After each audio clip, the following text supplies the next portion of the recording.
आज हम NCERT exercise 3.2 का क्वेश्चन नंबर 21 डिस्कस करने जा रहे हैं। हम देख लेते हैं हमें क्या क्या चीज़ें इसमें गिवन है। पहले क्वेश्चन देख लेते हैं।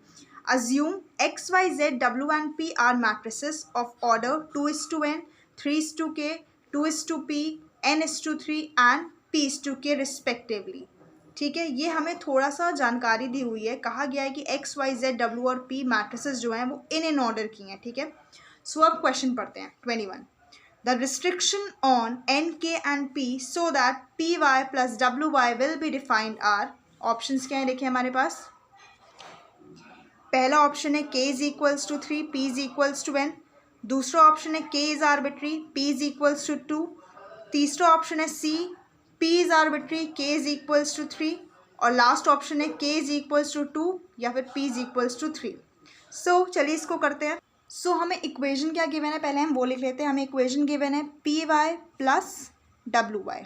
क्लियर, ये इक्वेशन हमें गिवन है। और पी मैट्रिक्स हमारी होगी कैसी, पी मैट्रिक्स हमारी कुछ इस तरीके की होगी। और पी मैट्रिक्स का ऑर्डर हमें क्या दे दिया गया है, p:k। तो मैं ऑर्डर लिख लेती हूँ। फिर मैट्रिक्स वाई कैसी होगी, मैट्रिक्स वाई कुछ इस तरीके की होगी। और मैट्रिक्स वाई का ऑर्डर हमें क्या दे दिया गया है, 3:k। Clear, plus matrix W कुछ इस तरीके की होगी। और मैट्रिक्स W का ऑर्डर हमें दिया हुआ है n:3। और मैट्रिक्स Y क्या है मेरे पास, 3:k है। क्लियर, मैंने सब लिख लिया। अब देखिए, हमें पता है कि हम दो मैट्रिक्स का ऑपरेशन तभी कर सकते हैं, चाहे हम उसे प्लस करें मैट्रिक्स को, चाहे हम उसे माइनस करें, चाहे हम दो मैट्रिक्स को मल्टीप्लाई करें। हम ये काम तभी कर पाएंगे जब हमें किसी भी मैट्रिक्स का रो दूसरी मैट्रिक्स के कॉलम के इक्वल होगा। फॉर एग्जांपल ये देखिए, अगर मैं इस मैट्रिक्स का कॉलम देखूं 3, तो ये मैट्रिक्स वाई के रो के इक्वल है। तो इन दोनों मैट्रिक्स में ऑपरेशन हो सकता है, हाँ हो सकता है। इसी तरीके से अगर मैं यहाँ पे कहूँ कि ये मेरा रो है p, तो इस मैट्रिक्स, ये जो p मैट्रिक्स है, ये इसका जो रो होगा ये मैट्रिक्स वाई के कॉलम के इक्वल होगा, तभी इन दोनों में ऑपरेशन हो रहा है। सो ये मेरे पास इक्वेशन क्या बनेगी, देखिए P is equals to K हो जाएगा मेरे पास। ठीक है, और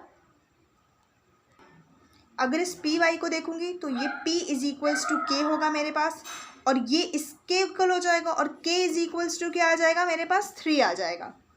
ठीक है, अगर मैं इन दोनों को देखूं, ये इसका रो इसके कॉलम के इक्वल, इसका कॉलम इसके रो के इक्वल। क्लियर, और अगर मैं इन दोनों को देखूं तो ये देखिए n क्या हो जाएगा मेरा, इक्वल टू n इक्वल हो जाएगा मेरा इसका रो इसके कॉलम के इक्वल, तो n भी मेरा हो जाएगा इक्वल टू k के। क्लियर, और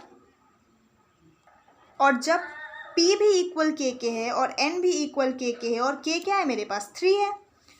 सो p is equals to 3, n is equals to also 3। ये मैं लिख सकती हूँ। और मैं ये भी लिख सकती हूँ कि p is equals to n, दोनों ही इक्वल है। तो ये मुझे क्या मिली, ये कंडीशन, एक कंडीशन मुझे ये मिली कि p is equals to n है और k इज इक्वल्स टू 3 है।